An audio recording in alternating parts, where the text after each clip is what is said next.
PMRC proposal is an ill-conceived piece of nonsense which fails to deliver any real benefits to children, infringes the civil liberties of people who are not children, and promises to keep the courts busy for years dealing with the interpretational and enforcemental problems inherent in the proposal's design.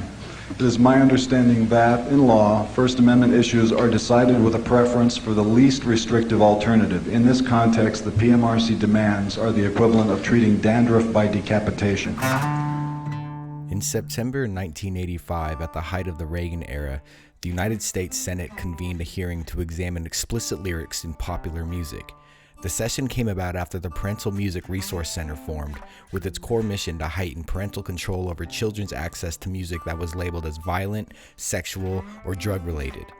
In short, the PMRC wanted to censor music, not just to protect children, but to exude power over musicians, and essentially eliminate free speech. As we all know, Congress loves power and controlling what others can and can't do. The PMRC hearings were led by Senator Al Gore and his wife Tipper Gore and Paula Hawkins.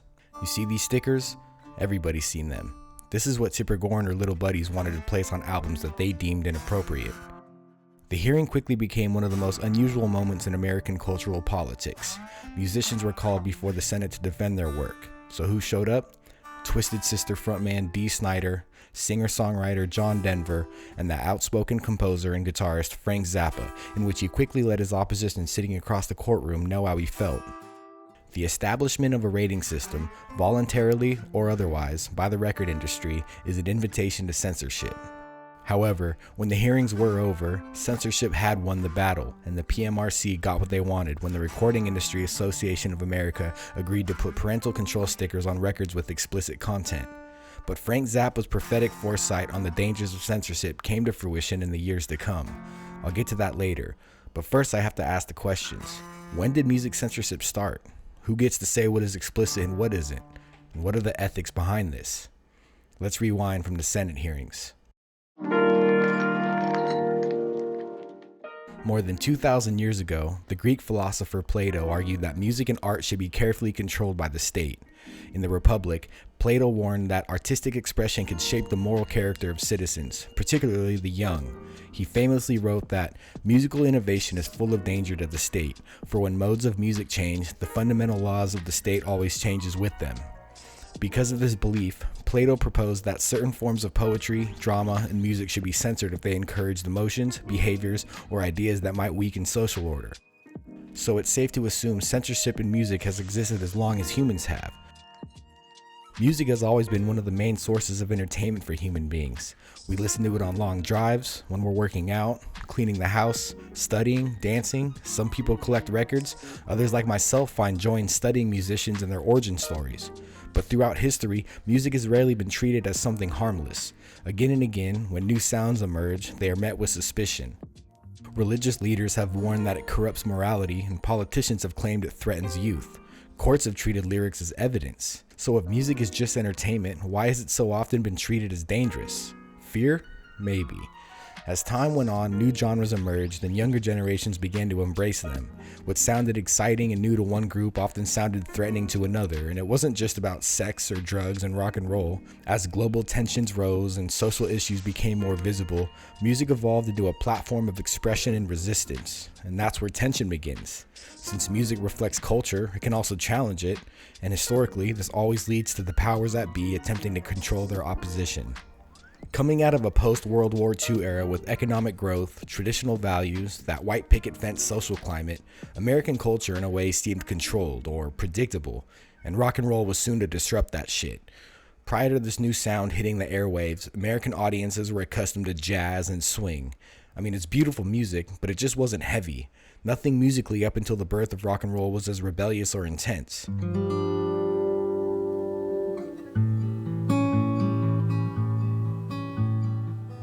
Emerging from rhythm and blues and pioneered by black artists like Little Richard or Chuck Berry, rock and roll introduced a raw, more energetic style that challenged the expectations of that time. As the sound crossed into the mainstream, performers like Elvis Presley and Jerry Lee Lewis helped popularize it among broader audiences, further intensifying both its reach and the backlash against it. Critics argued that the music promoted rebellion, it blurred racial boundaries, and it encouraged inappropriate behavior among young people. Specific songs became targets of that fear. When Little Richard released Tutti Frutti, its original lyrics were considered too explicit and were rewritten before being widely distributed. In a similar instance, songs like Roll Over Beethoven by Chuck Berry were criticized for promoting youth rebellion against authority. In some cases, the concern went beyond lyrics altogether. In 1958, guitarist Link Wray released the instrumental track Rumble, a song with no words at all, yet it was banned by several radio stations out of fear that the sound alone could incite violence. And obviously I disagree with music censorship in pretty much every capacity, but I think it is pretty badass that Link Wray's song didn't even have any lyrics and it still got banned from the radio. But censorship didn't just come in the form of banning songs. The king of rock and roll, Mr. Elvis Presley, was quite the controversial character when he first hit the scene. In 1956, his rendition of Hound Dog on the Milton Berle Show was plastered on television screens across America. But it wasn't the lyrics that were deemed inappropriate, but it was his dance moves that at the time would be considered blasphemous by many. His hip-shaking rocker moves caused a national uproar, with parents and older folks distraught over dancing that would be considered PG in today's standards. Parents' concerns of Elvis' hips moving didn't just get brought up at the dinner table around the country, but they reached television execs that had to make a decision. Should Elvis be allowed to express himself through a song and dance on national television? The ratings were skyrocketing. Or did censorship need to take place, and was Elvis to be silenced, even if that meant losing ratings? Well, the media shot callers had to compromise. Elvis was to be allowed back on television, but his performances were to be filmed from his waist up, most notably on the Ed Sullivan Show in 1957. The 50s were weird. I mean, yeah, it was a different time, and the panic and cautiousness surrounding this new breed of music along with its creators and personalities was in a way feasible because the world had never seen or heard anything like it. It was a culture shock, but it was also the fact that traditional media and the government were now facing a new force of expression that didn't seek approval. But this new entity called rock and roll wasn't just about new dance moves or heavy guitar sounds. If the 50s were surrounded by panic and fear of behavior and morality, the 60s would take that fear to a new level. Music in the 60s wasn't just influencing youngsters on how to dress or dance, but also how to think.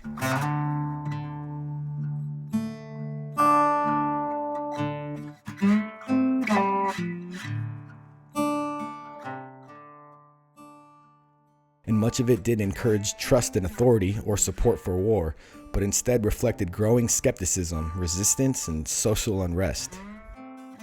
Once the Vietnam War popped off and social movements started to intensify, a giant window of opportunity opened up for artists to use their craft and use their voices as a form of protest. Songs like Fortunate Son by the legendary Creedence Clearwater Revival criticized politicians in the Vietnam War, with lyrics like, "It ain't me, I ain't no senator's son," calling out the inequality of the draft line, with the government sending 18-year-old kids over to war to be killed or kill, while Nepo babies got to stay home. And as we all know, most, if not all governments around the world do not like to be questioned or challenged. There were anti-war demonstrations on college campuses and in cities from Los Angeles to Washington. Draft card burnings became common, and the chant of "Hell no, we won't go" was the theme of the protest generation. Could these musicians of the 60s get away with their anti-propaganda messaging? Radio stations grew more and more cautious about what they played, and songs that pushed too far were often limited in exposure or quietly avoided altogether. The recurring fear that these young minds would be corrupted with these lyrics is almost laughable, because Uncle Sam's manipulation tactics were also in full effect, trying to warp the thoughts of the youth that fighting in Vietnam was a necessary move. Although the Vietnam War and the Civil Rights Movement were high points in the 60s regarding tension and protest, music and the censorship that came with it didn't just revolve around these specific events. In 1963, a song called Louie Louie by the Kingsmen became the subject of national controversy over allegedly obscene lyrics.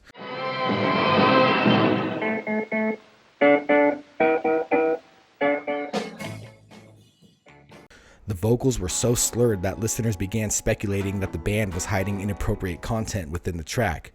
That concern escalated to the point where the FBI opened up an investigation, spending over 2 years analyzing the recording. In the end, they concluded that the lyrics were unintelligible and found no evidence of obscenity. But the damage had already been done. The idea that a rock song, one that people could not even really understand, could trigger a federal investigation just showed how seriously authorities were beginning to take the influence of music. It wasn't about what was being said anymore. It was more about what the people thought might be said and what that could represent. Few bands historically have embodied the term counterculture, such as The Doors. Fronted by the Lizard King, Jim Morrison, the band was poetic, but laced with themes of drugs and sex. Jim Morrison did write songs about Vietnam, but it was the band's performance of Light My Fire that prompted the ones in control to knock on the hypothetical front door, no pun intended, of the band and attempt to silence them. The band performed on the Ed Sullivan Show in 1967, a decade after Elvis appeared on the same stage and when she was only able to perform if the cameras filled him waist up. The Doors weren't instructed to tame their dancing skills, but rather change their lyrics from "Girl, we couldn't get much higher" to something less provocative, since the network producers thought these lyrics promoted drug use. Backstage, the band agreed, but of course Jim Morrison wasn't going to listen to producers tell him to change his own lyrics. He sang the original song live on television, which led the group to be permanently banned from the show. So much for free speech. Jim Morrison was just one star in the creative solar system that was pushing back and breaking down censorship barriers during this time.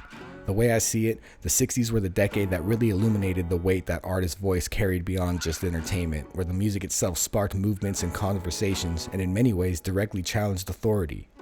John Lennon, one of the most visible figures of this era, leaned into that responsibility.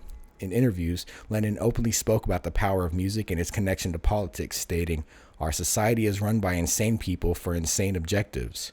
I think all our society is run by insane people for insane objectives. You know, and I think that's what I sussed when I was 16 and 12 way down the line. But I expressed it differently all through my life. It's the same thing I'm expressing all the time. But now I can put it into that sentence that I think we're being run by maniacs for maniacal ends, you know.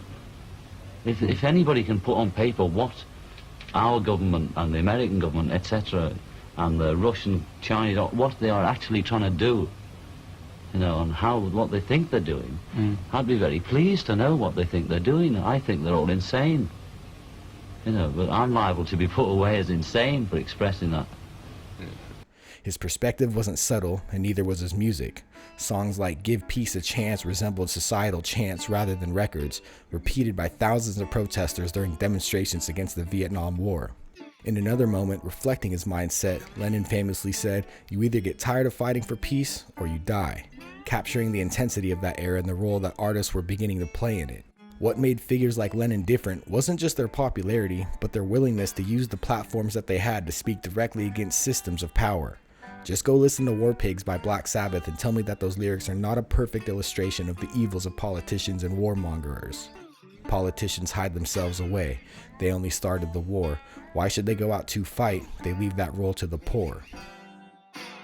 The artists of the 60s and early 70s paved the way for this attitude, a reminder of the First Amendment in music. Although being banned from radio stations or television networks was becoming a common occurrence, the rebellious counterculture energy that these bands brought to the world became the blueprint for the kind of expression that would carry into the next generation of artists. Let's go back to where I started this video. The whole presentation made by the PMRC comes from, in my experience, a foundation of fear. The only thing we have to fear, as President Roosevelt said, is fear itself. I'm not afraid of anything. I'm not afraid of what my children might see. I'm not afraid of anything that might be shown them or done in their presence that would lessen my influence on them or their opportunity to grow up and be fine, upstanding adults and perhaps someday serve in this very august body. The PMRC hearings in 1985 didn't just happen out of nowhere. Everything I've mentioned up until this point, the panic and fear of rock and roll, the counterculture and anti-establishment voices of the 20th century, it festered and built momentum, both for artists, but also for politicians and movements to hush the former. By the time the 1980s arrived, music had already cemented itself in history across genres: rock, disco, funk, metal, punk, rap. But it wasn't entertaining for everyone. A lot of people feared it, turning into courtroom battles. Yeah, the PMRC may have won the legal battle. Those parental advisory stickers did up landing on albums deemed explicit, and certain stores across the country refused to even sell these albums. But the musicians in the 1985 hearing, specifically Frank Zappa, transcended the label of being a funny-looking counterculture musician, but now more of a spokesperson for the common people and the starving artist. He didn't let the PMRC issue fade away. In perfect Frank Zappa fashion, he continued to challenge the PMRC in interviews, television appearances, and public debates. But Zappa was an artist before anything, which led him to release the album Frank Zappa Meets the Mothers of Prevention, featuring the track Porn Wars, which was directly aimed at Tipper Gore and the PMRC hearings that happened just a few months prior. In the inner sleeve of the record was a warning or guarantee that said, "This album contains material which a truly free society would neither fear nor suppress." In some socially retarded areas, religious fanatics and ultra-conservative political organizations violate your First Amendment rights by attempting to censor rock and roll albums. We feel that this is unconstitutional and un-American. Frank Zappa's performance at the hearings and his outspokenness of censorship resonated across all genres, with artists like Ice-T, Trent Reznor, and Eminem all pointing to Zappa as an influence regarding censorship and free speech in the music world. His warning that the PMRC hearings weren't about labels, but rather control, was all too true. As the end of the 80s rolled around, a new generation was coming up, and these people were serious in their anti-establishment and anti-censorship views. I look at it like the previous generations of artists were pushing boundaries, but when the likes of NWA or Rage Against the Machine hit the scene, they were kicking down doors, unapologetic, direct, and actually not giving a fuck.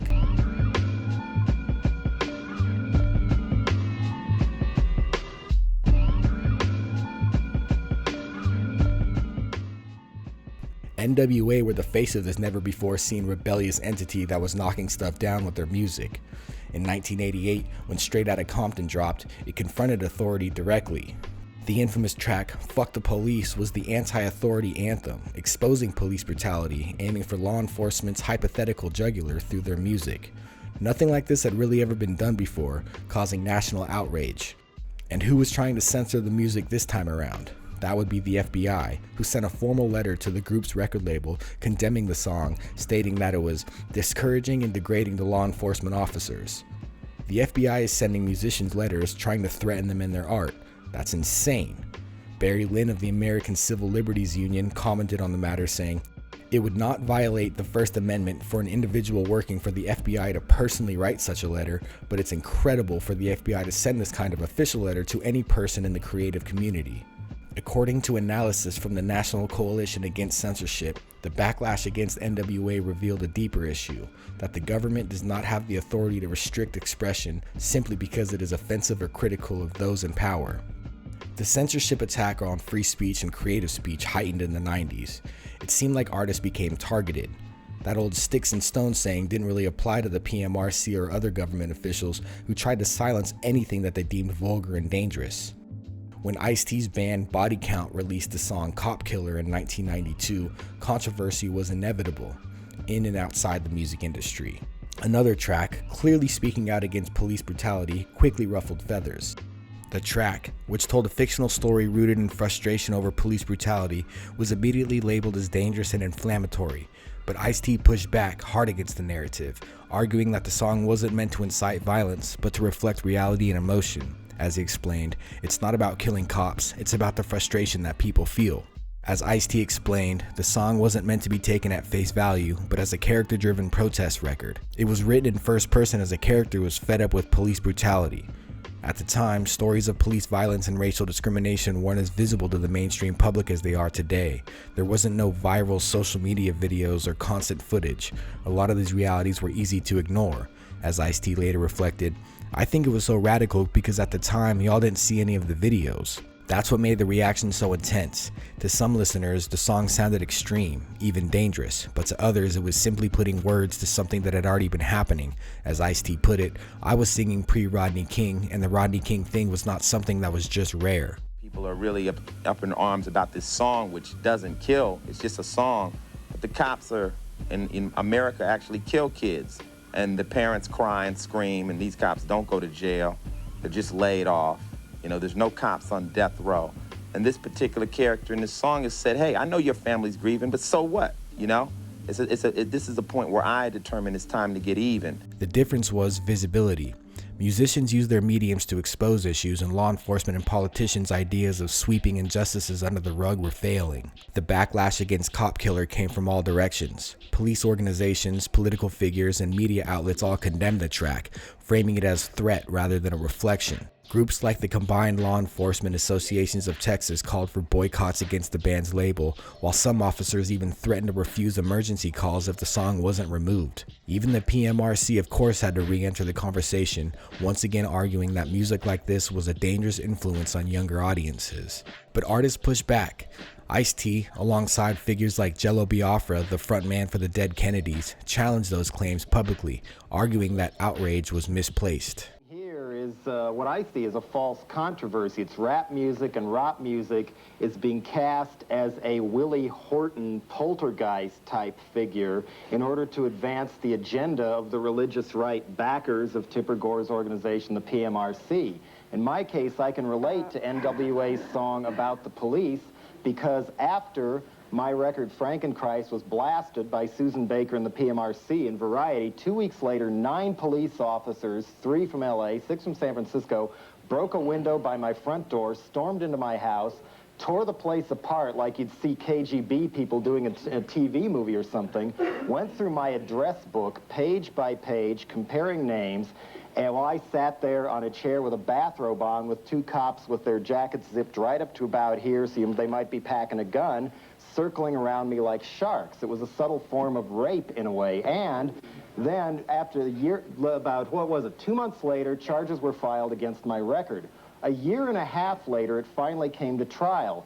3 weeks sitting in a courtroom in Los Angeles, watching lawyers argue over not just the supposedly explicit insert by an Academy Award-winning artist from Switzerland, my lyrics were put on trial. A huge blow-up was brought in and was gone over by experts line by line. In the end, the jury did not agree with the allegations of the PMRC. They deadlocked 7-5 in favor of acquittal.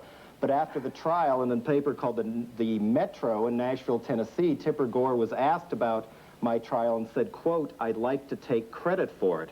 I accuse you of trying to destroy my career and ruin my right to make a living." And Ice-T received death threats after the song's release, fully aware of the risks that came with speaking out. "I don't want to die," he admitted, "but I know that's possible when you speak out." And still, he didn't back down. As an artist with a platform, he understood that staying silent wasn't really an option. And that's what made the 90s different.